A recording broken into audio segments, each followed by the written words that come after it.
Isang panibagong araw na naman ang pinagkaloob ng ating Panginoon. So, thank you Lord for this new day. So, maraming salamat Panginoon sa pinagbagong araw na pinagkaloob niyo sa amin. And ayan, marapat lang natin alagaan kung anong pinagkaloob ng Panginoon sa atin. At marapat lang natin siyang pasalamatan sa lahat-lahat ng blessing na tinatanggap natin.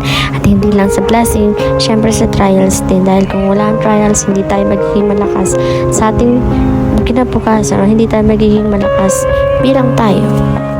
Alam ko may kanya-kanya tayong pinagdadaanan, pero no matter what, iisa pa rin ang ating tatakbuhan, kundi ang ating Panginoon. So, marapat lang natin siyang pasalamatan sa bawat minutong magdaan.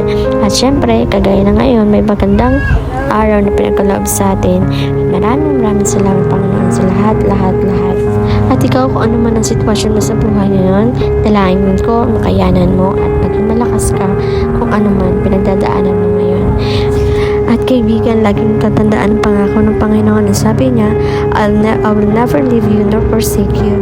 Lagi mo lang tatandaan na lagi magtiwala sa Kanya at hindi Kanya papabayaan. Sabi nga, keep trusting God and always believing in Him.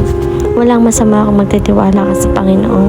Minsan dumadaan tayo sa mga panahon na akala natin hindi na natin kaya. Pero kapatid, lagi mo lang tatandaan na nandiyan ang ating Panginoon. Hindi ka nag-iisa. Sabi nga, I will never leave you nor forsake you.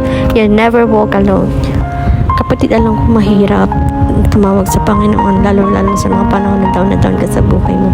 Pero tandaan mo, walang ibang makakatulong sa iyo kundi ang Panginoon lamang. So keep praying lang kapatid.